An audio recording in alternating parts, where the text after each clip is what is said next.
ঈসা নবী ডাক দিছে, এই কবরে শুয়ে আছো, কে ওঠো। সঙ্গে সঙ্গে কবর থেকে উঠছে, জোরে বলো আল্লাহু আকবার। কবর থেকে একজন যুবক উঠছে, গায়ের মধ্যে সাপ পেঁচানো।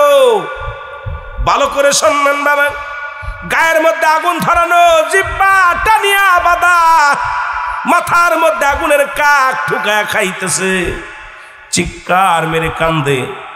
ঈসা নবীকে দেখেই চিৎকার মেরেছে, লা ইলাহা ইল্লাল্লাহু ঈসা রুহুল্লাহ। জোরে জোরে চিল্লায়া বলা যাবে না মারহাবা। ঈসা নবীকে দেখে যখনই চিনে ফেলেছে, কালেমা পড়ে ফেলেছে, সঙ্গে সঙ্গে সাপগুলো ঝরে গেছে, আগুনগুলো লিভে গেছে। যুবকটা বলে, আল্লাহর নবী ঈসা গো, আমার ইন্তেকালের পর থেকে কবরে বড় কষ্টের মধ্যে ছিলাম। ইন্তেকালের পর থেকে কবরে আযাব শুরু হয়ে গেছে। এখন পর্যন্ত আমি ক্ষমা পাই নাই। কবরে কোনো সকাল আর সন্ধ্যা নাই, কবরে কোনো রাত আর দিন নাই। ওই যে যেদিন শোয়ায় দিছে সেদিন থেকে আমি জ্বলতেছি। আগে যদি জানতাম আপনার দিন বুঝতাম। যখন ফেরেশতারা জিগাইল, তোমার কাছে কোনো দিন কি কেউ নিয়ে আসেন নাই, আমি জানি আপনি আমার নবী। নবী ঈসা, ওই কালেমা যদি পড়তাম আর আমার মাওলার গোলামি করে যেতে পারতাম, আমার কবরটা বড় সুখময় হতো, জান্নাতি হতাম। এখন আপনাকে আমি চিনেছি কালেমা পড়ার সঙ্গে সঙ্গে আমার আল্লাহ আমার আযাবের ফেরেশতা দিয়ে মাফ করে দিছে। আযাবের যা ছিল সমস্ত বিপদ থেকে আল্লাহ আমার উদ্ধার করেছে। যুবককে ডাক দে, বলে, যুবক রে, তুমি বললে তোমার বিবি কবরে শুয়ে আছে, দেখি বেটা মানুষ। তুমি বললে মহিলা যেহেতু বিবি হয়, সে তো নিশ্চিত বিবি মহিলা হবে, এখন কেন বেটা মানুষ? বলে, হুজুর, ওইটা কবর না, পাশের কবরটা। ঈসা আলাইহিস সালাম আবার ডাক দিলেন, ওঠো। সঙ্গে সঙ্গে ওই যুবকটা শুয়ে পড়লেন, কবরে শুয়ে পড়লেন। আর ঈসা নবী আবার ডাক দিলেন, ইমান নিয়ে ওই যুবকটি ইমান নিয়ে কবরে চলে গেলেন। আল্লাহ তারে ক্ষমা করে দিলেন। আর এবার আবার কবর, পাশের কবর থেকে মহিলা জেগে উঠলেন। ওই মহিলা এত সুন্দর রূপবতী হয়েছে, এত সুন্দর রূপ হয়েছে, আল্লাহ দান করেছে। কারণ মহিলাটা ঈমান নিয়ে মৃত্যুবরণ করেছিল, কালেমার উপরে মৃত্যু হয়েছিল, ঈসা নবীর আদর্শের উপরে মৃত্যু হয়েছিল। ওই মহিলাটাকে আল্লাহ জান্নাত দিয়েছিল। যখন মহিলাটা উঠছে, ঈসা নবী কয়, যুবক, এটা কি তোমার বিবি? বলে, হ্যাঁ, এটাই আমার বিবি। কয়, যাও, নিয়ে যাও, বাড়ি চলে যাও। বিবিকে নিয়ে বাড়ি চলে গেলেন। এ মুসলমান, শোনো নাও। বাড়ি যা যুবক বলে, সো বিবি, তোমাকে হারাইয়া আমি বড় পাগল হয়ে গেছিলাম, ঘুমাইতে পারি না, খাইতে পারি না, তোমাকে সারা ভালো লাগে না। বিবি রে, ও বিবি, ক্লান্ত হয়ে গেছি, তোমার ব্রতের পর মাথা রেখে একটু ঘুমাইতে চাই। বিবির ব্রতের পর মাথা রেখে ঘুমাইলেন যুবক। এমন সময় রাস্তা দিয়ে মুসলমান রাজকুমার যাইতেছিল। দেখে এক সুন্দর মহিলা, এত রূপ, এত চেহারা, এর আগে এত সুন্দর মহিলা তার নজরে পড়ে নাই। উনি গুটি গুটি পায়ে বাড়ির মধ্যে গেলেন। যে বলে, সুন্দরী রে, তোমার নাম কি? বাড়ি কই? তোমার আব্বার নাম কি? কত আসা যা করি রাস্তা দিয়ে জীবনে, তোমারে দেখি নাই। আমি তোমার রূপ জৈবন দেখে পাগল হয়ে গেছি, তুমি কি যাবে আমার সঙ্গে? আমি হলাম রাজকুমার। মেয়েটা কি করলেন, স্বামীর মাথাটা নিচে রেখে রাজকুমারের হাত ধরে উঠলেন। রাজকুমার ঘোড়ার উপরে উঠাই নিয়ে রাজদরবারে চলে গেছে। কিছুক্ষণ পরে যুবকের ঘুম ভাঙছে। যুবক ঘুম ভেঙে দেখে রানী নাই। যুবক ঘুমতে কুড়ে দেখে বিবি নাই, পাগল হয়ে গেছে। ঘরের ভিতরে তন্ন তন্ন করে খুঁজলেন, বাইরে খুঁজলেন, গ্রামে খুঁজলেন, কোথাও বিবিরে পায় না। জোরে বলো আল্লাহু আকবার। কোথাও বিবিরে খুঁজে পায় না। বিবির সন্ধানে বড় পাগল হয়ে গেলেন। ক্লান্ত হয়ে বাড়ি ফিরলেন। এসে দেখে ঘোড়ার ছাপ, ঘোড়ার পায়ের ছাপ লেগে আছে। চিন্তা করে, নিশ্চিত কোনো ঘোড়া দাবড়াইয়া ঘোড়া লয়ে এসে আমার বিবিরে নিয়ে গেছে। ঘোড়ার পায়ের ছাপ দেখতে দেখতে রাজ দরবারে চলে গেলেন। যা দেখে রাজকুমারের সঙ্গে রঙ্গমালায় মেতে আছে বিবি। দূর থেকে ডাক দেয়, বিবি, ও বিবি, আমি তোমার স্বামী। তুমি অন্য পুরুষের সঙ্গে রং তামাশা আছো, তুমি কি আমার চেনো না? বিবি কয়, তুমি কে? তোমারে তো চিনি না। আল্লাহ, আর একটু জোরে বলে। ডাক দেখায়, তুমি আমার বিবি বলে দাবি করো, তুমি কে? রাজকুমার ডাকতে বলে, বাইজি, তুমি আমার আনন্দ দেওয়ার জন্য তোমাকে আমি আনছি, তুমি আমাকে খুশি করবে। ওই ছেলে তোমাকে বিবি বলে দাবি করে, বলো তুমি কর বিবি? কয় না, আমি চিনি না। মুসলমান শোনো, রাজকুমার কয়, যে তো আমার বাইজির সঙ্গে, বাইজিকে নিয়ে আমার আনন্দর নারী নিয়ে, একে নিয়ে যখন বিবি বলে দাবি করে, কোথায় রে জল্লাদ, আয় ওকে শিরচ্ছেদ করে দিল। যুবক বেঈমান হয়ে মৃত্যুবরণ করলো এক মেয়েটার কারণে, সুন্দরী মহিলার কারণে। একজন ইমানদার যুবক দুনিয়ার মধ্যে ইমান হারায় মৃত্যুবরণ করলেন। ইহা দ্বারা প্রমাণ করে দিলেন, বনী ইসরাইল লোকদেরকে বললেন, ঈসা বলেন, ও দুনিয়ার মানুষ শোনো, এই দুনিয়াটা হলো একটা মিশে মায়ার দুনিয়া, এটা হলো একটা রূপবতী দুনিয়া। এই মেয়েটা ওই মেয়ের সঙ্গে বলতেছিলেন, শুনে নেন, এটা দিয়ে উদাহরণ দিতে যায় ঈসা নবী বলছেন, বনী ইসরাইলের মানুষেরা শোনো, এই দুনিয়াটা হলো সুন্দরী মহিলার মতো। যারা দুনিয়ার প্রেমে পড়ে যাবে, যারা গাঁজা, গুলি, মদ, ইয়াবা, ফেন্সিডিল, এই দুনিয়ার প্রেমে রং তামাশার মধ্যে যারা পড়ে যাবে, এরা দুনিয়া থেকে ঈমান হারায় মৃত্যুবরণ করবে। এই সুন্দর দুনিয়া হলো ওই সুন্দর রূপসীর মতো। দুনিয়া ছেড়ে দাও, দুনিয়া ছেড়ে দাও। বনী ইসরাইল লোকদেরকে বুঝাইলেন, তোমরা দুনিয়া ছেড়ে দিয়া আল্লাহমুখী হয়ে যাও যদি জান্নাতে যেতে চাও। ইয়া দ্বারা প্রমাণ করে দিলেন, দুনিয়ার মানুষ শোনো, এই দুনিয়া ছেড়ে দিয়ে মাওলার প্রেমে তোমরা পড়ো। জোরে জোরে চিল্লায়া বলা যাবে না সুবহানাল্লাহ? আর একটু জোরে বলা যাবে না আল্লাহু আকবার? আর একটু জোরে বল আল্লাহু আকবার। ও দুনিয়ার মানুষ শুনে নাও, সুতরাং জিন্দেগি মিশে মিশে জিন্দেগি, 40 বছর 50 বছরের জিন্দেগি পাইয়া বাবা বর্তমান জামানায় একটা মানুষের গড় আয়ু 70 বছর ধরলাম বা 50 বছর ধরলাম। এই 60 বছরের জিন্দেগির মধ্যে মুসলমান 30 বছর যায় ঘুমের মধ্যে। কয় বছর ঘুমায়? 60 বছরে 30 বছর যায় ঘুমের মধ্যে। কয় বছর?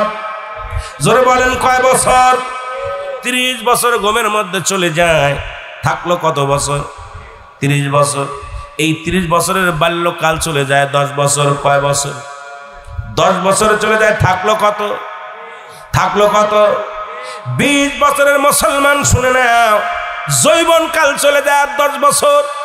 থাকলো আর 10 বছর। এই 10 বছরের 5 বছর চলে যায় বিবি বাচ্চা সন্তান নিয়ে। থাকলো আর মাত্র 5 বছর। দেখা যায় আপনার এই 60 বছরের জিন্দেগি 5টা বছরও আমার আল্লাহর গোলামি করতে পারেন নাই। হিসাব করে মিলায়া দেখেন, আপনার সব জিন্দেগি আপনার জন্য আমার মওলারে কয়টা মিনিট দিছেন, কয়টা ঘন্টা দিছেন?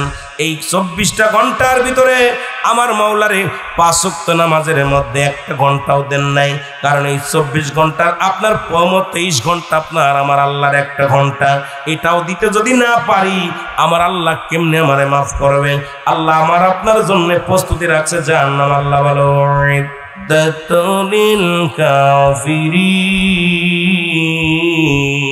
ওই কাফের বেঈমান মুনাফিকদের জন্য, ওই সমস্ত মুনাফিক দান্দাবাদীদের জন্য আমি আল্লাহ রেখে দিলাম একটা নয়, দুটি নয়, 7-7টা জাহান্নাম।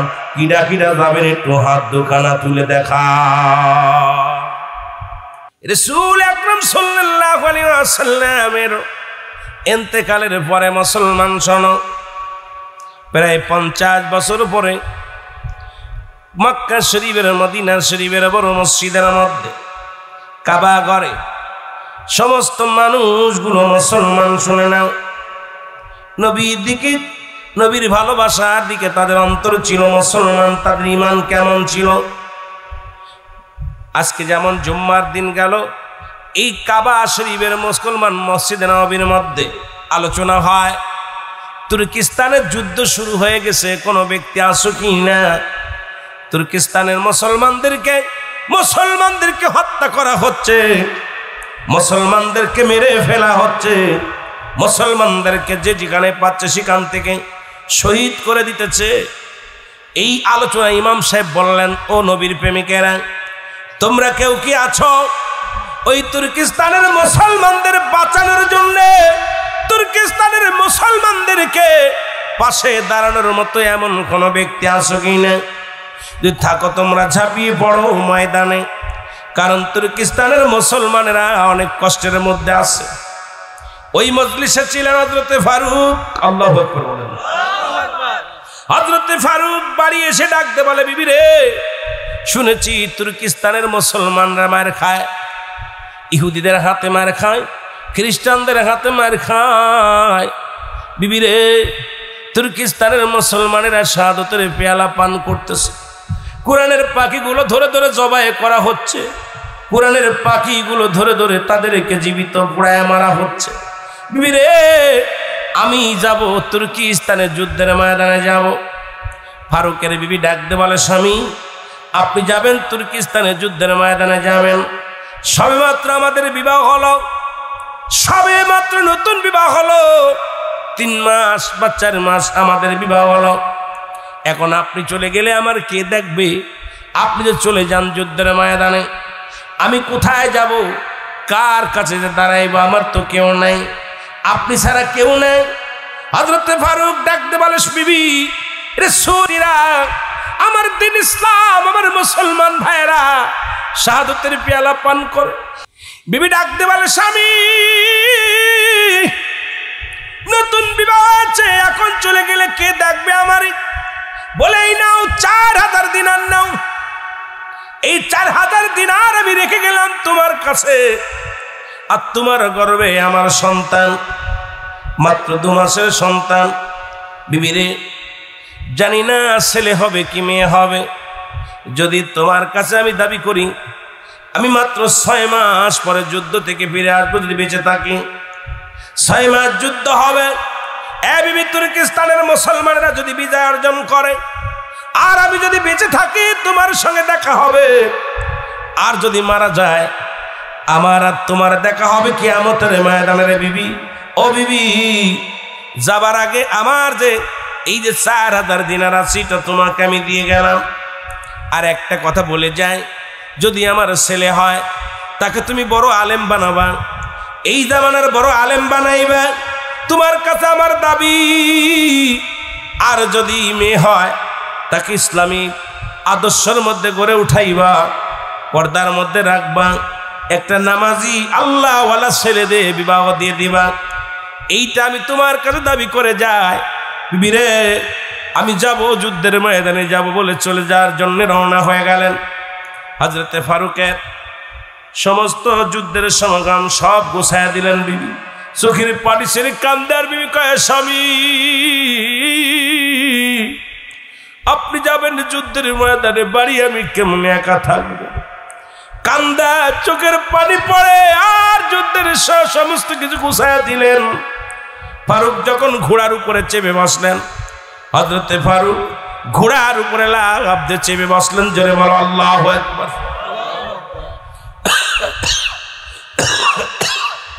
ঘোড়ার উপরে চেপে বসলেন। মুসলমান শুনে নাও, ঘোড়ার উপরে চেপে বলে, বিবি দেখা হবে কিয়ামতের ময়দানে, যদি দেখা হয়, যদি বেঁচে থাকি দেখা হবে দুনিয়ার মধ্যে, আর যদি মারা যায় দেখা হবে কিয়ামতের ময়দানে। কারণ আমার নবীর উম্মতিরা মার খায়, তুর্কিস্তানের মুসলমানেরা মার খায়। আমি যদি ঘরে বসে থাকি আল্লাহর দরবারে কি জবাব দিব রে বিবি? আমি যদি ঘরে বসে থাকি আমার মৌলার দরবারে জবাব দিতে পারবো না। বিবি আমি বিদায়, আমি বিদায় বলে ঘোড়ার লাগাম টেনে ধরলেন। ঘোড়ার লাগাম ধরে দৌড়াইতে লাগলেন। বিবি তাকাইয়া তাকাইয়া দেখতে লাগলেন। স্বামী এত জোরে ঘোড়া ছাড়লেন, একবারও পিছন দিকে তাকাইলেন না। কারণ পিছন দিকে তাকাইলে বিবির প্রতি মায়া হয়ে যাবে।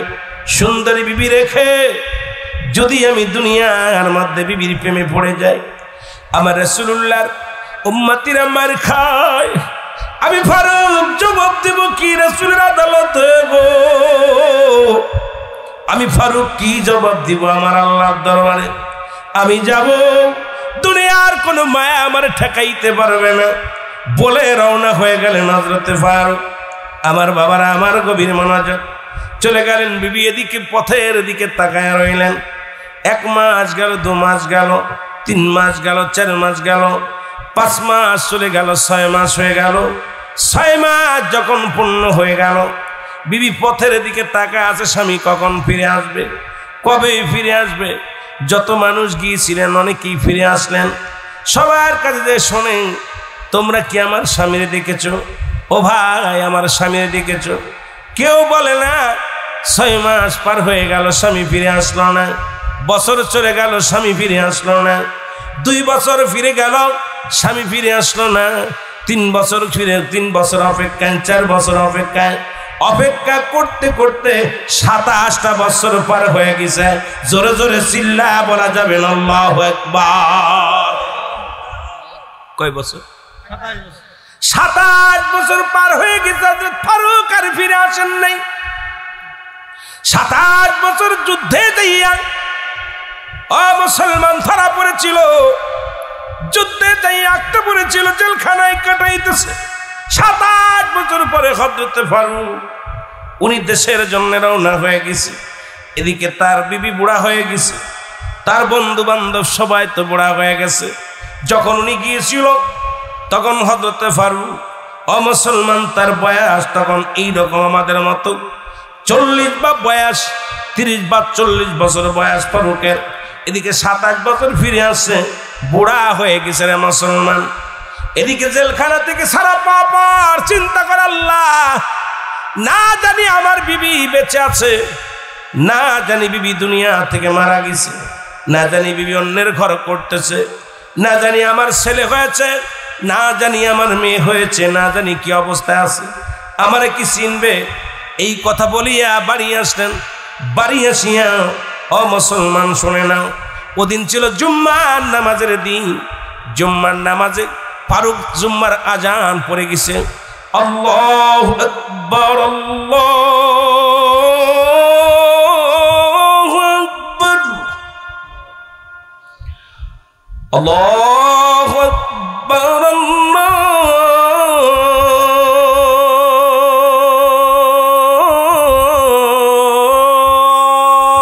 আকবার। আজান করছে, সব কাজ সবাই ছেড়ে দিয়ে মসজিদের দিকে রওনা হয়েছে। ফারুক সঙ্গে সঙ্গে দৌড়ে গেলেন, মসজিদের ভিতরে গেলেন। মসজিদে যাতে কোন ওই মসজিদের খতিব মুসলমান, নাম হলো হযরত রাবিয়া।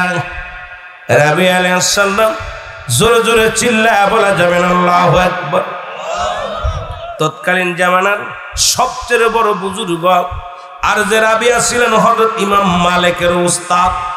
কথাগুলো একটু বলে যায়, দিলের কান্ডা লাগায় শোনেন মুসলমান, শোনে না। উনি খুতবা পাঠ করে, পিছনে বসে আছে হযরত ফারুক।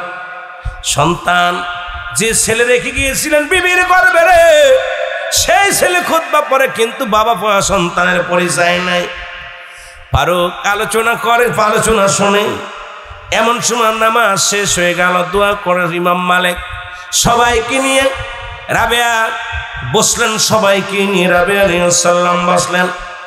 বসা পর ফারুক জিগায়, যিনি খুতবা দিলেন, যিনি নামাজ পড়াইলেন, ইনি কে গো, তোমরা চেনো কি না? তোমার বাড়ি কই? আমার বাড়ি এই এলাকায়। বলে তুমি চেনো না? বর্তমান জামানার বড় সাধক, বর্তমান বড় আলেম, ওনার নাম হলো হযরত রাবিয়া। উনি হলো ইমাম মালিকের উস্তাদ। উনি বর্তমান এই জামানার মধ্যে বড় উস্তাদ, বড় আলেম। জোরে জোরে চিল্লায় বলো সুবহানাল্লাহ। ফারুকের চেহারার সঙ্গে কিছু চেহারা মিল আছে। ফারুক মনে মনে কয়, আমার আল্লাহ, আজ যদি আমার ছেলে হতো, হয়তো আমার ছেলেই ইমাম সাহেবের মতো হতো, ইমাম সাহেবের মতো হতো, এত বড় আলেম হতো।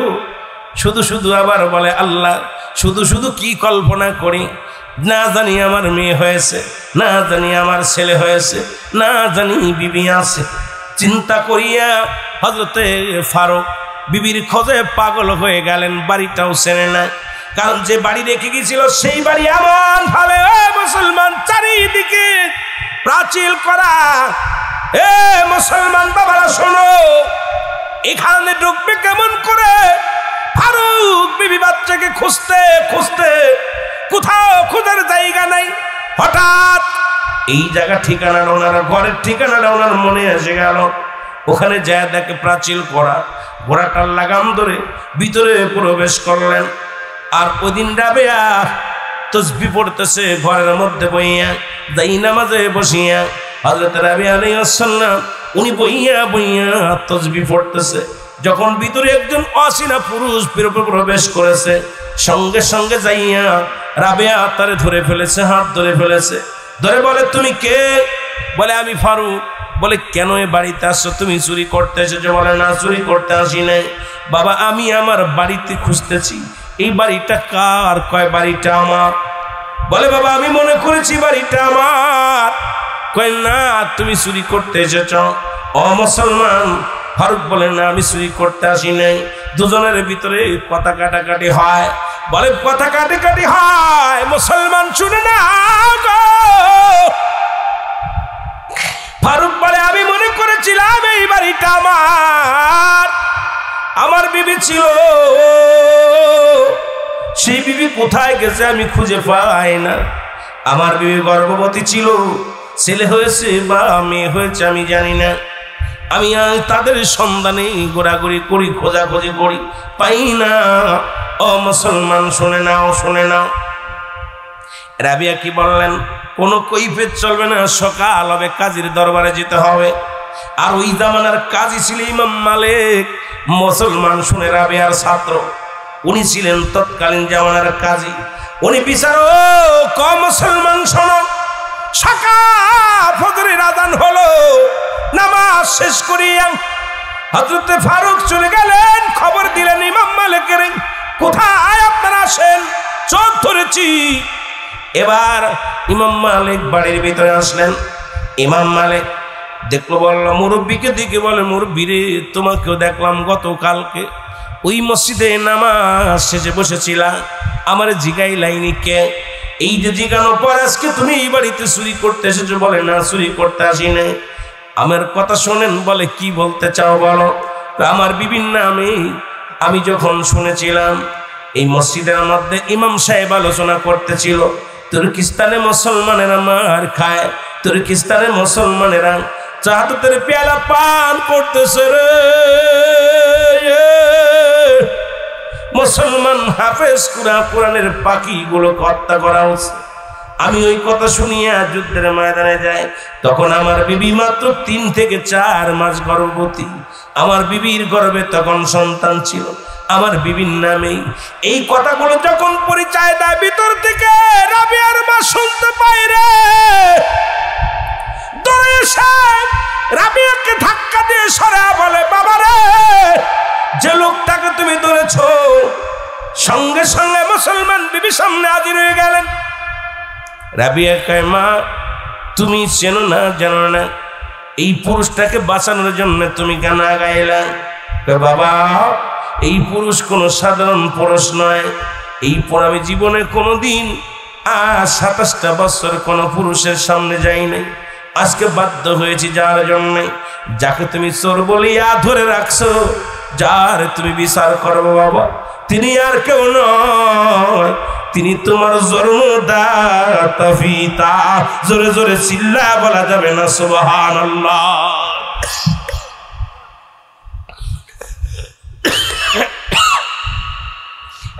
মুসলমান শোনো, রাবিয়া কয়, মা, তুমি বলেছ আমার বাবা ইন্তেকাল করেছে, আমার বাবা মারা গেছে। মা বলে, না রে রাবিয়া, মরে নাই, কারণ 27 বছর আগে তোমার বাবা আমার রেখে গিয়েছিল যুদ্ধের ময়দানে। 1 বছর, 2 বছর, 3 বছর করে দীর্ঘ 27টা বছর পার করে দিছি। যখন ফিরে আসে নাই, মনে করেছি আর দুনিয়ার মধ্যে স্বামী নাই, দুনিয়ার মধ্যে স্বামী বেঁচে নাই। এই জন্য তোমাকে বলেছিলাম বাবা মারা গেছে। বাবারে, ইনি তোমার বাবা। হযরত রাবিয়া বাবার পায়ের মধ্যে পড়ে গেল, বাবার পায়ের মধ্যে পড়ে গেল, পায়ের মধ্যে পড়িয়া কান্দে, বাবা তুমি আমার মাফ করে দাও, মানে তুমি মাফ করে দাও। রাবেও কান্দে, হযরতে ফারুক কান্দে, চোখের পানিগুলো ফেলে ফেলে কান্দে। হযরতে ফারুক বলে, বাবা আমার আল্লাহ আমার ফরিয়াদ কবুল করেছে, আজকে আমি খুশি, আমার চাইতে পৃথিবীর মধ্যে আর খুশি কেউ হতে পারে নাই। কারণ আমি যুদ্ধের ময়দানে গিয়েছিলাম তোমার মায়ের গর্ভে তোমাকে রেখে, তোমার মা তোমাকে যোগ্য আলেম বানাইছে, এমনকি মক্কা মদিনার বুকে সব চাইতে বড় আলেম। বাবা রাবে, আরে আয় আমার বুকে আয়, আমি ধন্য, আমি পূর্ণ যে তোমার মা তোমাকে বড় আলেম বানায়া ফেলেছে, জগৎ বিখ্যাত। এমনকি ইমাম মালিক তোমার ছাত্র। ও বাবা আয় আয়, আমার জীবনটা বড় ধন্য হয়ে গেছে, আজকে আমি বড় খুশি হয়ে গেছি বাবা। কারণ জগৎ বিখ্যাত আলেম আমার ঘরে আমার আল্লাহ বানায়া দিছে। জোরে জোরে চিল্লায়া বলা যাবে না সুবহানাল্লাহ? আর একটু জোরে জোরে চিল্লায়া বলা যাবে না আল্লাহু আকবার? মুসলমান, তাদের চিন্তাধারা ছিল যেটা, সেটা আমাদের মধ্যে নাই। আজকে আমাদের ছেলে মেয়ে হলে তাদেরকে আমরা ইসলামের শিক্ষায় শিক্ষিত করতে চাই না। আজকে আমাদের সন্তানাদি কোরআনের জ্ঞান তাদের দিই না, কোরআনের জ্ঞান থেকে ফিরে রাখছি, হাদিসের জ্ঞান থেকে ফিরে রাখছি, তাদেরকে গুমরাহিত করতেছি। বড় বড় ডিগ্রি নিয়ে আসতেছে, বড় বড় ডিগ্রি, বিদেশ থেকে বড় বড় ডিগ্রি আনিয়া সন্তান হয়, সন্তান আশায়, সন্তান হয় ঘুষখোর, সন্তান হয় সুদখোর। মানুষের মতো মানুষ বানাইতে পারেন নাই, মানুষ হইছ মানুষ, কেমনে তুমি দোয়া করবা গো? নবী বললেন, সাহাবীরা রে, তোমরা কি কেউ কবুল হজের সব পাইতে চাও কি না? জোরে জোরে চিল্লা বলা যাবে না আল্লাহু আকবার? নবী বললেন, সাহাবীরা রে, তোমরা কেউ কি কবুল হজের সব পাইতে চাও? সাহাবীরা বলেন, ইয়া রাসূলুল্লাহ, ইয়া হাবিবাল্লাহ, কে মানা চায়? নবী বললেন, তোমাদের ঘরে যাদের আব্বা মা জিন্দা আছে, শুধু বাবারে যে সালাম দিবা, আসসালামু আলাইকুম বাবা, আসসালামু আলাইকুম মা, তোমার আমল নামায় একটা কবুল হজের সব লেখা হয়ে যাবে। সুবহানাল্লাহ কইতে আরো জোরে। আমি একটু আগে আপনাদের ঘরের মধ্যে নেট দেখতে দেখতে যা দেখি, বাবারে পিটাইয়া রক্তাক্ত করিয়া হত্যা করেছে। বড় কষ্ট হলো রে মুসলমান, দেখে বড় কোথায় শোনো রে, নবীর সাহাবীরা কান্দে রে, নবীর সাহাবীরা গুটি গুটি পায়ে উঠে হাঁটা দিলেন এবং কাঁদতে লাগলেন। নবী বলে, সাহাবীরা রে, তোমরা কেন কান্দো?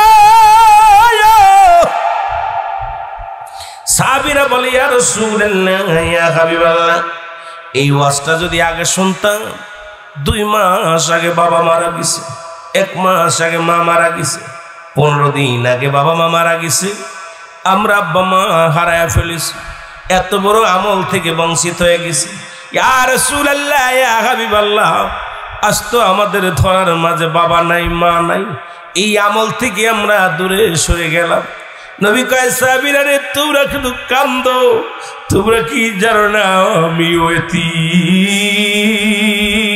এতিম, আমি নবী এমন এতিম রে, আমি যখন 6 মাস আমি আমার মায়ের গর্ভে, আমার মায়ের গর্ভে যখন আমার বাবা দুনিয়া থেকে বিদায় হয়ে যায় রে, যখন আমার বয়স 6 বছর বয়স, বাবা দুনিয়া থেকে বিদায় হয়ে যায়, 6 বছরে যখন 7 মাস বয়স দাদা আব্দুল মুত্তালিব বিদায় হয়ে যায়, আমার মতো এতিম পৃথিবীর মধ্যে আর কেউ নেই।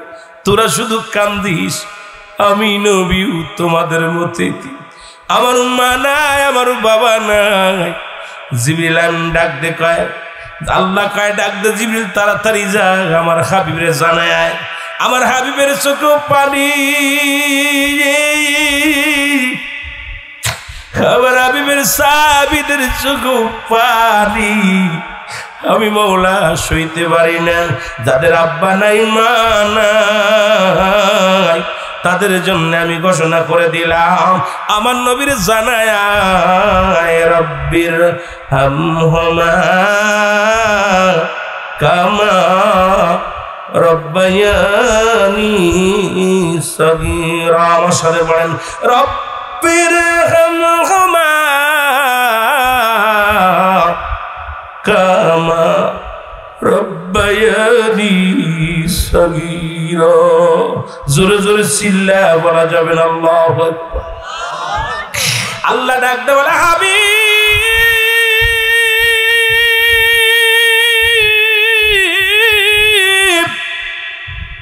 আপনি ওদের জানা দেন ওরা যদি আপনি কান্দে আমার রব আমার প্রতিপালক আমার আল্লাহ আল্লাহ আল্লাহ আমার পিতা মাতা যারা দুনিয়া থেকে বিদায় হয়ে গেছে মাবুদ যেমনি ভাবে আমার পিতা মাতা আমাদেরকে লালন পালন করেছে তদ্রূপ তুমি মওলা আমার পিতা মাতারে তুমি রহমতের কোলে তুলে নাও। সগীরা গুনাহগুলো মাফ করে দাও, কবিরা গুনাহগুলো মাফ করে দাও। আব্বা মা দুআ শিখা দেয় আমার আল্লাহ আমার হাবিব রে আমার নবী শিখা দেয় তার উম্মতের। আর আদম নবী দোয়া করে নিজের জন্য, আখির নবী ওয়াজ করে উম্মতের জন্য, আখির নবী ওয়াজ করে উম্মতের জন্য, দোয়া করে উম্মতের জন্য। আর আদি পিতা দোয়া করে নিজের জন্য। আদম নবী কয় রব্বানা জালামনা আনফুসানা আইল্লাম তাগফির লানা আতারহামনা লানাকুনান্না মিনাল আদম কয় আমার আল্লাহ আমার রব আমার প্রতিপালক আমার আল্লাহ আমি জালিমদের অন্তর্ভুক্ত হয়ে গেছি আমারে তুমি ক্ষমা করে দাও। আদি পিতা কান্দে নিজের ক্ষমা চাইয়া, আখির নবী কান্দে উম্মতের ক্ষমা চাইয়া।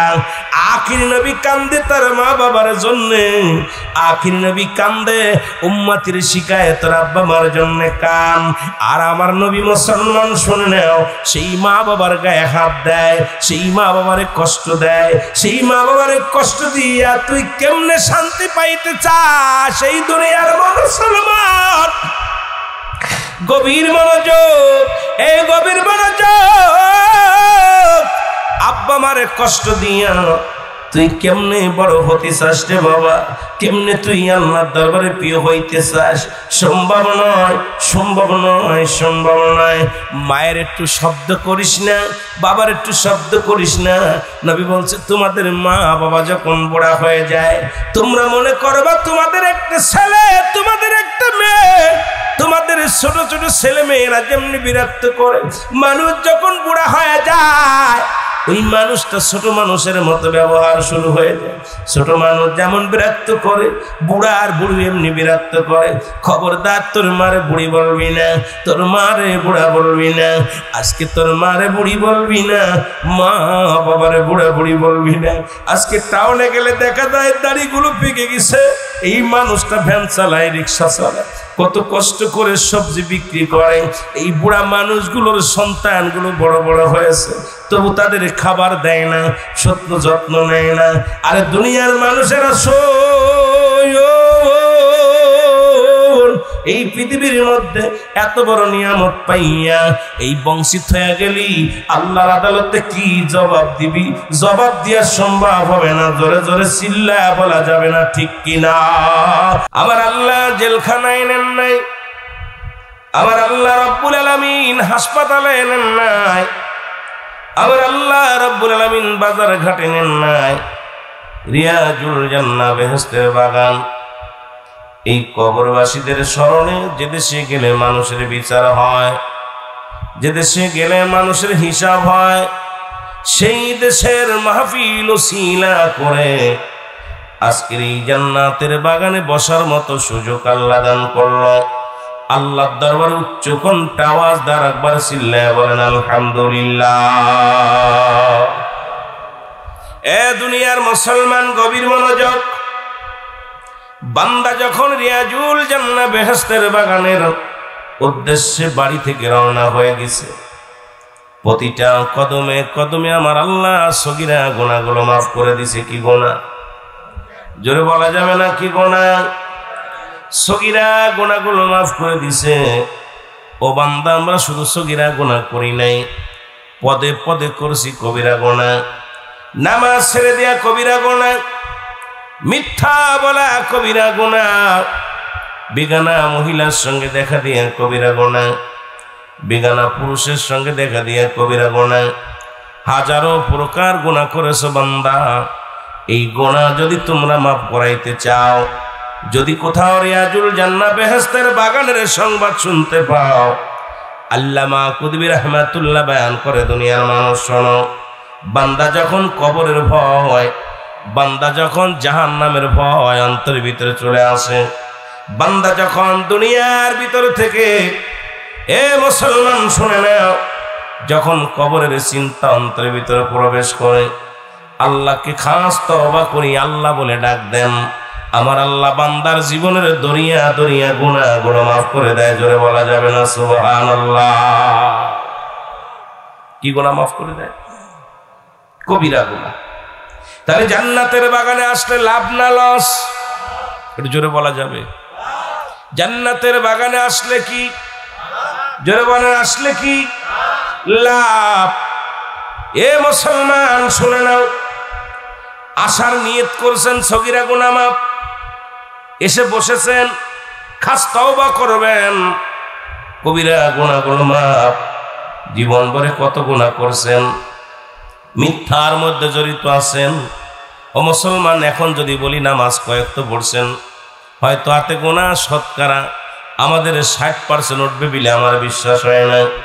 কারণ নামাজ অলসতা করি, আমরা শরীয়তের বিধান মানি না, বেগানা মহিলার সঙ্গে সঙ্গ দিই, বেগানা মহিলার চেহারা দেখি, বেগানা পুরুষের চেহারা দেখি, এত গুনাহ করেছি। গুনাহ মাপের একটা উত্তম জায়গা হলো জান্নাতের বাগান। আর এই জান্নাতের বাগানে আসার কারণে, এখানে বসার কারণে, তওবার কারণে যদি আল্লাহ গুনাহ মাফ করে দেন, আপনার আমার জীবনটা বড় ধন্য হয়ে যাবে। জোরে বলা যাবে না সুবহানাল্লাহ? এ দুনিয়ার মানুষ শুনে নাও, পৃথিবীর মধ্যে আসার একটা সিরিয়াল আছে, যার কোনো সিরিয়াল নাই। আসেনি? কথা বলেন, যার কোনো সিরিয়াল নাই। দেখা যায় বাবা জিন্দা, দাদা দুনিয়ার মধ্যে নাই, সন্তান জিন্দা, বাবা নাই। সন্তানের লাশ বাবার কাঁধে, বাবা আল্লাহ সন্তানের কাঁধে। এই দুনিয়ার মধ্যে লাশ বহনকারী ব্যক্তি জানে ওই বাবা লাশটা কত বাইরে। মুসলমান, যখন আজকের প্রধান অতিথি আলহাজ জনাব নজরুল ইসলাম খান সাহেব বলতেছিল, গ্রামে থাকি না, ব্যবসার কাজে বাইরে, গোরস্থান উন্নয়ন প্রকল্পের মাহফিলে হাজির হয়েছেন প্রধান অতিথি হইয়া। কত মানুষ দুনিয়া থেকে চলে গেছে। এ দুনিয়ার মুসলমান,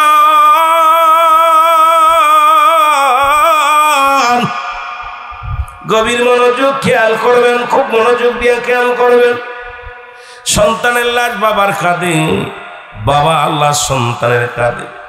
আজকে দাদা বেঁচে আছে, নাতি নাই। এই দুনিয়া থেকে কখন যেন বিদায় হয়ে যায় কেউ বলতে পারি না। মরণের পেয়ালা পান কর্তব্যের মধ্যে কোনো সন্দেহ নাই। অমুসলমান মানুষের মৃত্যু হয় দুইটা টাইমে, একটা হলো রাতের বেলা, একটা হলো দিনের বেলা। কয়টা টাইমে মরণ হয় মানুষের? জোরে বলেন, কয়টা টাইমে মরণ হয়? দুইটা টাইমে মরণ হয়, একটা হলো রাতের বেলা, একটা হলো দিনের বেলা। বান্দারে দিন শুরু করেছে আমার আল্লাহ নামাজ দিয়া, রাত শুরু করেছে আমার আল্লাহ নামাজ দিয়া। ও মুসলমান, শুই না নাও, শুই না নাও। এর বান্দা, এর রাতের শুরু মাগরিব, দিনের শুরু ফজর। ও বান্দা, দিনে 2 রাকাত সুন্নাত নামাজ তুমি আদায় করলা। বান্দা, তুমি হয়ে গেলে আমার রাসূলের প্রেমিক। 2 রাকাত ফরজ নামাজ তুমি আদায় করলা, সঙ্গে সঙ্গে তুমি হয়ে গেলে আমার আল্লাহর গোলাম। এখন যদি দিনের মধ্যে মৃত্যু হয়, তোমার মৃত্যুটা হবে আমার নবীর প্রেমিক, আল্লাহর গোলাম। এখন নবীরে ভালোবাসো, কায় সুন্নাত তরিকায় চলি, নবীরে ভালোবাসি বলে আমি মুসলমান। তোমার নবীর নাম কি? রাহমাতুল লিল আলামিন। অথচ নবীর অনুসরণ অনুকরণ করলাম না। সকালবেলা দাড়ি চাষলাম, বিকেল বেলা দাড়ি চাষলাম, দাড়ির মধ্যে খুর লাগাইয়া বলি নবীর আশিক বলে পরিচয় লাগাইয়া দিলাম। আশিক নবীর আশিক বলিয়া পরিচয় দিই, দাড়ির মধ্যে সব সময় লাগাইলাম কি মুসলমান চাকু। এ মুসলমান শুধু তাই নয়, নবীর আশিক বইলা দাবি করি, মুখের মধ্যে লাগাইলাম বিড়ি, নবীর আশিক বইলা দাবি করি, গাদামতের মধ্যে আসি বলি। ও মুসলমান শুনে নাও, নবীর আশিক যদি হইতে হয়, নবীর সুন্নাত তরিকায় যদি চলতে হয়, নবীর আদর্শ অনুযায়ী যদি চলতে হয়, ওই নবীর আখলাক নবীর চরিত্র আমাদের মধ্যে আনার দরকার আছে কি না? প্রতিনিয়ত ওয়াজ হয়, বক্তার অভাব নাই, শ্রোতারও অভাব নাই। শ্রোতাও দেশে ভরপুর হয়ে গেছে, মাহফিলে গেলে শ্রোতাও পাওয়া যায়, বক্তাও পাওয়া যায়, রং বিরঙের ওয়াজ শোনা যায়, কিন্তু আমলের বড় অভাব। সরে বলেন ঠিক কিনা? বর্তমান জামানায় আমলের খুব অভাব। আমলদারি মানুষ, জানাওয়ালার অভাব নাই, মানাওয়ালার অভাব। ঠিক কিনা? মানাওয়ালার অভাব। আমি বলতেছিলাম, এ দরদি বন্ধু শুই না লাগো, ও বান্দা, তোমার দিনের বেলা মৃত্যু হয় না, রাতের বেলা মরণ হবে, এর মধ্যে কোনো সন্দেহ নাই। ও বান্দা, দিন ভরে তুমি আমার মৌলার এই জমিনের মধ্যে চলাফেরা করলা, অক্সিজেন নিলা, খানা খাইলা, জমিনের মধ্যে চললা, আমার মৌলার এই জমিনের মধ্যে কতই না কি করলা রে বান্দা। রাত্রে তোমার মরণ হবে, এর মধ্যে কোনো সন্দেহ নাই। ও বান্দা, এই জন্য রাতের শুরু হলো মাগরিব, বান্দা 3 রাকাত ফরজ নামাজ তুমি আদায় করলা, সঙ্গে সঙ্গে তুমি হয়ে গেলে আমার আল্লাহর গোলাম। ও মুসলমান শুইনা নাও, আল্লাহর গোলাম হয়ে গেলা। এইবার যদি 2 রাকাত সুন্নাত নামাজ তুমি আদায় করলা, সঙ্গে সঙ্গে তুমি হয়ে গেলা আমার রাসূলের প্রেমিক। এখন রাতের মধ্যে যদি মৃত্যু হয়, তোমার মরণটা হবে নবীর প্রেমিক, আল্লাহর গোলাম। জোরে জোরে চিল্লায় বলো সুবহানাল্লাহ। আজকে জিন্দেগি এইভাবে চলবে না। কত টাকাওয়ালা বাড়িওয়ালা দুনিয়ার মধ্যে ছিল,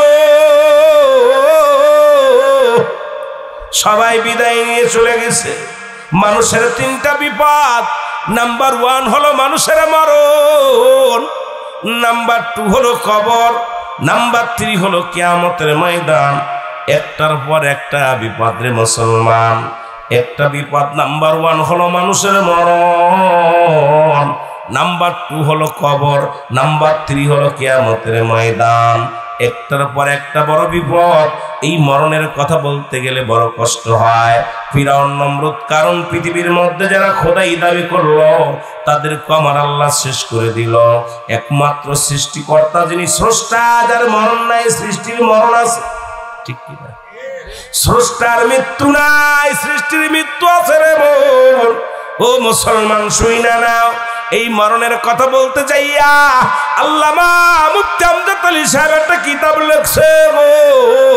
এই কিতাবের মধ্যে বয়ান করে, দুনিয়ার মানুষ শোনো, যখন কোনো সাধারণ মৃত্যু হয়, 70টা তাজা উটের গায়ের চামড়া জবাই না করিয়া উল্টো দিকে টান দিয়া লবণ আর মরিচ লাগা দিলে যতটুক যন্ত্রণা হয়, এর চাইতে 70 গুণ যন্ত্রণা হলো একটা সাধারণ মৃত্যু।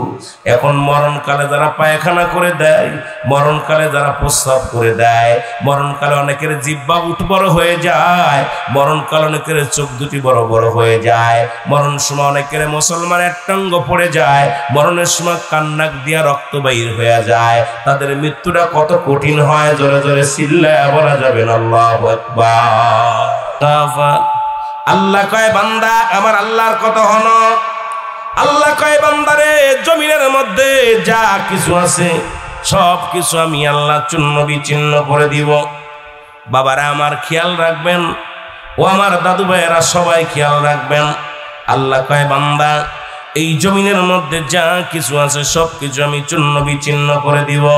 তুমি জমিনের জন্য পাগল, তুমি অর্থের জন্য পাগল, জমির জন্য পাগল, রূপসী স্ত্রীর জন্য পাগল। আল্লাহ কি কয় শুনে নাও। আল্লাহ কয়, বান্দা এই জমিনে যত মাটি আছে সমস্ত মাটিগুলো পুড়ে আমি তামা বানায়া দিব। মাটিগুলো হবে কি? জোরে বলেন, মাটিগুলো হবে কি? মাটিগুলো পুড়ে হবে তামা। বান্দারে এই মাটিগুলো পুড়ে হয়ে যাবে তামা। মাটির মধ্যে যত পানি আছে পৃথিবীর মধ্যে 2 ভাগ 3 ভাগ পানি 1 ভাগ মাটি। এই 1 ভাগ মাটি পুড়ে তামা হয়ে যাবে। জমিনের মধ্যে যত পানি আছে সমস্ত পানিগুলো পুড়াইয়া আমার আল্লাহ ছাই বানাইয়া দিবে। ও মুন্সি সাহেব, মৌলানা সাহেব, আলেম সাহেব, ও নেতা, ও নেত্রী, শুনে নাও, আমার আল্লাহ রাব্বুল আলামিন জমিনের সব পানিগুলো পুড়াইয়া ছাই বানাইয়া দিবে।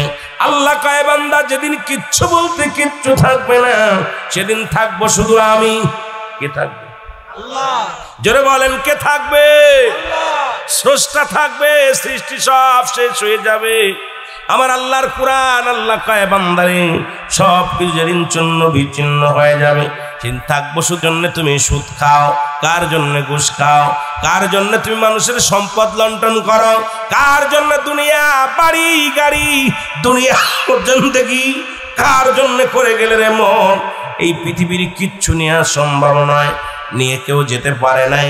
মুসলমান শুনে নাও, শুনে নাও, কত রাজা কত বাদশা সবাই সুন্নতে বিদায় নিয়ে গেছে। আপনার আমারও চলে যেতে হবে, এই দুনিয়ার কিছু নিয়ে যেতে পারবো না। জোরে বলেন ঠিক কিনা? সব কিছু শেষ করে দিবে কে? এই সুবহানাল্লাহ, আলহামদুলিল্লাহ, লা ইলাহা, আরো জোরে সুবহানাল্লাহ, লা ইলাহা, লা ইলাহা ইল্লাল্লাহ, লা ইলাহা, লা ইলাহা ইল্লাল্লাহ, লা ইলাহা মুহাম্মাদুর রাসূলুল্লাহ, লা ইলাহা। ভাইজানাম গার মনের বেদনা আইরে বুঝাইলে কেউ বোঝে না, আইরে শোনাইলে কেউ শোনেন না, গো শোনেন সাগে মদিনা, লা ইলাহা, আরো জোরে লা ইলাহা। এ দুনিয়ার মুসলমান, 3টা জিনিস কাজে লাগবে রে মরণের পরে। নাম্বার 1 হলো নেকামল, 2 নাম্বার হলো মুসলমান সদকায়ে জারিয়া, 3 নাম্বার হলো নেককার সন্তান। এমন সন্তান রেখে গেছেন ওই কবরের পাশে বছরে একদিন যাবে না। মৃত্যুর পরে 7টা হক, মৃত্যুর আগে 7টা হক, এই 14টা হক একটা মুমিনের।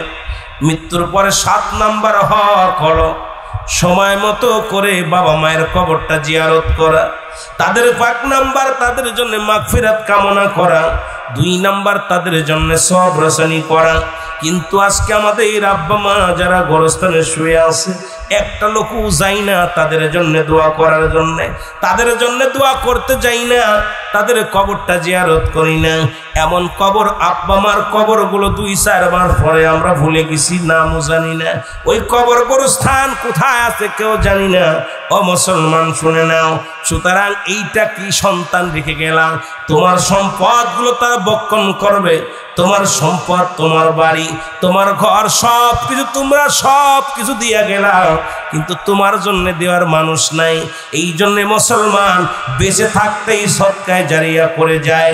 এ মুসলমান শুনে না, ওয়াজ করবে একটু পরে যদি সময় পায়। আমি আপনাদেরকে বলে যাই, নেকামল কি করছো জানি না রে মুসলমান। নামাজ কত দূর পড়েছো রে মুসলমান, যাকাত কতটুক দিছো, হজ কয়দিন করেছো রে মুসলমান, দুনিয়ার মধ্যে দান ধ্যান কি করছো জানি না। নেক আমল তো করতে পারো নাই, বদ আমল ভরপুর হয়ে গেছে। 2 নাম্বার আমল ডামরা করে যায় এখানে। এই গোরস্থান, মসজিদ গোরস্থানের জন্য হাতটা বাড়াইয়া দিব। 2 শতক জমি, 1 শতক জমি, 10,000 20,000 করে টাকা দিয়া যাব, যেখানে সর্বশেষ জায়গা হলো, যেখানে গেলে আর মানুষ ফিরে আসবে না, যেখানে গেলে আর মানুষ আসা সম্ভব নয়। ইমানদারের মৃত্যু হবে আটা গুলাইয়া খামির বানাইয়া এর ভিতরে যদি একটা চুল পরে চুলটারে টান দিলে যেমন অনাসে বাইর হয়ে যায়, ইমানদারের মৃত্যুটা হবে এমনি, এত আসানে মৃত্যু হবে। তবে মানুষ শুনে নাও, এই সবচেয়ে সহজ মৃত্যু যেটা, এই মৃত্যুটা হলো 70টা তাজা উটের গায়ের চামড়া জবাই না করে উল্টো দিকে টান দিয়া লবণা উল্টো দিকে চামড়া ছিঁড়া এর মধ্যে লবণ আর মরিচ লাগায়া দিলে কত মানুষ নিষ্ঠুর হয়েছে। গতকালকে দেখলাম ফেসবুকের মধ্যে একটা বাচ্চা ছেলে, ইয়ং ছেলেটা মনে হয় চুরি করছে নাকি তার কারেন্টের তার চুরি করছে, দইরা নিষ্ঠুর পাষাণ্ড মানুষ তাকে দইরা বেলেট দিয়া পিঠটারে কাইটা এর মধ্যে লবণ আর মরিচ লাগায় চিৎকার মারতেছে, কিন্তু এই মানুষটার দিলে কোনো মায়া নাই। এইরকম আজরাইল আলাইহিস সালাম যখন জানটা নিবে, আল্লামা মুফতি আমজাদ আলী সাহেব তার কিতাব লেখলেন, কিতাবের নাম হলো বাহারে শরিয়াত। এই কিতাবের মধ্যে উনি লিখলেন, দুনিয়ার মানুষ শোনো, এই মৃত্যুগুলো যেটা মনে করো মৃত্যু হয়েছে সাধারণ, হয়তো খাইতে যে মারা গেছে, উচট খেয়ে পড়ে মারা গেছে, জ্বর হয়েছিল মারা গেছে, স্ট্রোক করে মারা গেছে, এই মৃত্যুটা হবে 70টা তাজা উঠের গায়ের চামড়া জবাই না করে উল্টো দিকে টান দিয়ে লবণ আর উছিরিয়া লবণ আর মরিচ লাগায় দিলে যতটুক যন্ত্রণা হয় এর চাইতে 70 গুণ যন্ত্রণা হলো একটা সাধারণ মৃত্যু। তালি ভাই, যদি এই সহজ মৃত্যুটা এত কঠিন হয়, তাহলে কঠিন মৃত্যুটা কমন হবে।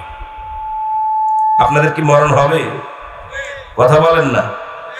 এরে আজ না হয় কাল তুমি যাইবা কবরে, মারার পরে দেখবে চেয়ে গো তোমার সবই রইল পড়ে, মারার পরে দেখবে চেয়ে গো। বলো আজ না হয় কাল তুমি, আজ না হয় কাল তুমি যাইবা কবরে, যাবার বেলায় দেখবে চেয়ে গো তোমার সবই রইল পড়ে, যাবার বেলায় দেখবে চেয়ে গো। ও ভাই, দাদাই গেছে বাবাই গেছে, কেউ আসলো না ফিরে, তোমার তো যাইতে হবে রে।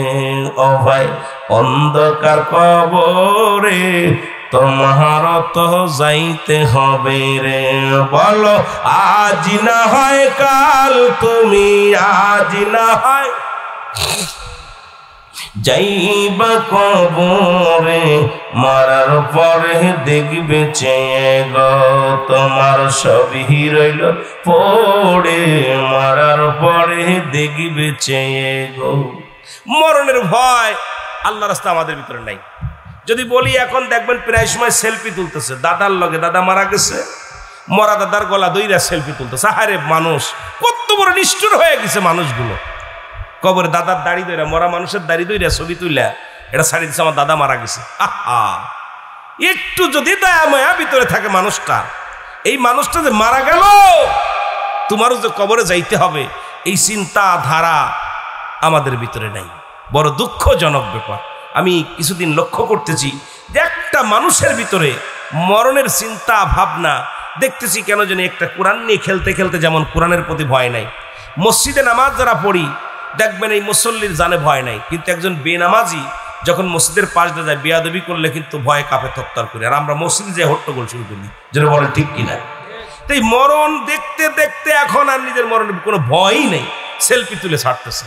এরে ভাই, ওই কবর যখন ধরবে, আমার নবী বলছে বাল্লাহু কিলাফ, এই দুনিয়াটা হলো পচা দুর্গন্ধ মরি, মানুষের চরিত্র হলো কুকুরের চরিত্র। কুকুর যেমন মরি পাইলে খুশি হয়ে যায়, ও আর কাউকে ভাগ দিতে চায় না। পৃথিবীর মানুষ সম্পদের মোহে পড়ে দুনিয়ায় সব পাপ করতে পারে, জিনা, ব্যভিচার, লুচ্ছামি, বদমাইশি, যা পারে খালি সম্পদের জন্য। মানুষ মানুষকে ঠগাইবে কোনভাবে, মানুষ মানুষকে হয়রানি করবে কেমনে, মানুষকে ঠগাইয়া কেমনে সম্পদের পাহাড় করবে, এই মানুষের ভিতরে চরিত্র হচ্ছে কুকুরের চরিত্র চলে আসছে। জোরে বলেন ঠিক কিনা, জোরে বলেন ঠিক কিনা। আমার ভাইরা, আমার বন্ধুরা, আমার যে কথাগুলো আমি বলতেছিলাম দেলের কান্ডা লাগায় শোনো। পৃথিবীর মধ্যে পালানোর কোনো জায়গা নাই, যাও সম্ভব নয়, কারণ মরণ আপনাকে একদিন ধরবে। আর দুনিয়ায় যা কিছু করলে সবই পড়ে থাকবে। জাহান্নামে যাইবেন।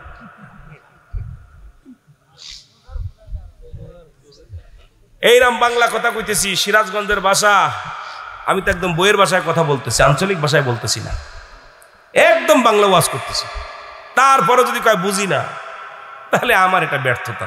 কারণ জুমলায়ে খবরিয়া বক্তা মনের ভাব প্রকাশ করলে শ্রোতা সহজে বুঝতে পারে, এটাকে বলা হয় জুমলায়ে খবরিয়া। জুমলায়ে হিংসা বক্তা মনের ভাব প্রকাশ করলে শ্রোতা কিছুই বুঝতে পারে না সহজে।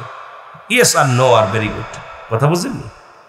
ওই এইটার মতো হয়েছে, একজন খুব ইংলিশ জানে, এখন আইসে দেশে, ফটফট করে ইংলিশ বলে, yes no very good, sir English শিখছে। ওই এলাকার মধ্যে হয়েছে খুন, নাম কি? কয় আব্দুর রহিম। এলাকায় খুন হয়েছে, কয় ইয়েস ইয়েস। কে করেছে? কয় নো নো। কয় তাহলে থানায় চল, কয় ভেরি গুড, কথা বুঝলেন?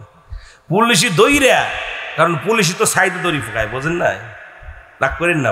আমি আগেই বলছি কারো বিরোধিতা করতে চাই না, কিন্তু পুলিশ জাতি সাইডে দড়ি পায়। আর উকিল যারা আছে এরা সত্যরে মিথ্যা বানাইতে এমন ভাবে পারে, কথা বুঝেননি, এমন ভাবে সাজাই ফেলবে, একদম দেখে ফেলছে, একদম ও দাগায় দাঁড়াইছিল। ঠিক কিনা? ঠিক কিনা? রাগ করেন না। আমার বাবারা, এখন প্রশাসনের লোক বুঝলে এবার অনেক পুলিশ যদি থাকে তারা আবার কষ্ট পেবে, হুজুর আমাদের বিরোধিতা করতেছে না। ভাই, যা করছেন আপনারা আল্লাহর হস্তে, মানুষ, প্রতিটা মানুষের চোখের পানি, আর প্রতিটা মানুষ ঘৃণ্যের পাত্র হয়ে গেছেন আপনারা। তবে আল্লাহ যদি আপনাদের ইজ্জত যদি ফিরিয়ে দেয়, কারণ দেশ রক্ষাতে যদি একটা ঘন্টা আপনি দেশের নিয়োজিত থাকতেন, আপনি ওই নফল নামাজ পড়ে যে নেকি অর্জন করতেন, সেটা সব আপনার বেশি হতো। কিন্তু আপনারা যে বদমাইশি কাজ করছেন, যা দ্বারা মানুষ আপনার দিকে এখন থুতু নিক্ষেপ করে, জোরে বলেন ঠিক কিনা? থুতু নিক্ষেপ করে, এখন অবহেলিত, লাঞ্ছিত। কারণ মানুষ এত বাড়তে বাড়তে ওরা একটা কাপ লেবু সিপতে সিপতে একদম শেষ করে ফেলেছে, একদম তিতা বানায় ফেলেছে, জোরে বলেন ঠিক কিনা? তো বলছে এখন চল থানায়, চল। থানায় নিয়ে গেছে, এখন পিটাইতেছে, সারগো আমার পিটাইতেছেন। খুন হয়েছে, কয় ইয়েস। তাহলে বল তোর মারবার না, কয় নো। তাহলে মায়ের খা, ভেরি গুড। মায়ের খাইতে খাইতে আর পারছে না, এখন বলছে সারগো আমার মাফ করেন, আমার যে 3 ইংরেজি শিক্ষা পরে এত বিপদ হইব আগে জানতাম না। আগে কয় কি হয়েছে? সারগো সবাই ইংরেজি কথা কয়, আমি মনে করলাম আমিও কিছু কইব, তো এইটা শিখছি, ইয়েস নো ভেরি গুড। আসলে স্যার খুন টুন কি হয়েছে আমি জানি না কিছু। কয় তুই আগে কবি না, সোজা হইলি, এখন বাড়ি খেয়ে সোজা হইলি। তা আমার ভাইরা, আমাদের এইগুলো আজকে এমন একটা পর্যায়ে চলে গেছে আমাদের, যে আমাদের এখান থেকে ফেরার পথ পাইতেছি না। পরে কবরে না যাওয়া পর্যন্ত আমার আপনার শিক্ষা হচ্ছে না। কবরেও যাইয়া আমার মনে হয় চালাকি করে বানাচ্ছে, চালাকি করে বাঁচবা না, একটা ভাব আমাদের ভিতরে সম্ভব না। কবর থেকে বাঁচা সম্ভব? অমন ঘুমায় না রে,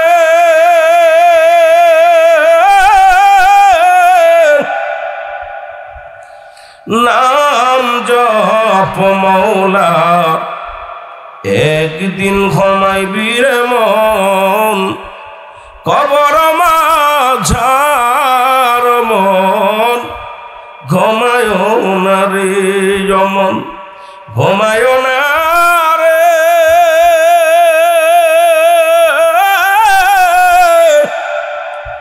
নাম জপ মৌলার, একদিন ঘুমাইবি রে মন, কবর মাঝার মন, ঘুমায় না রে। কত ঘুমানোর সময় পাবি? যেদিন কেউ ডিস্টার্ব করবে না, যেদিন কেউ তোর বাধা দিবে না, ঘুমাবি ছিল ঘুম, ঘুমায় যাবে। যেটা বলেন ঠিক কিনা? একটু মহব্বতের সঙ্গে দরুদ শরীফ পড়ুন, আল্লাহুম্মা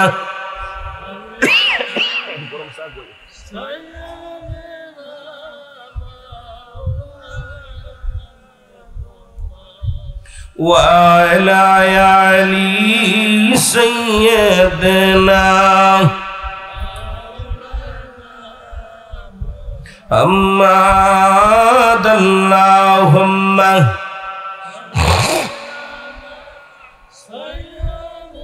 কষ্ট হচ্ছে আপনাদের? দুরূদ পড়লে গুনাহ হইব? গুনাহ হইব?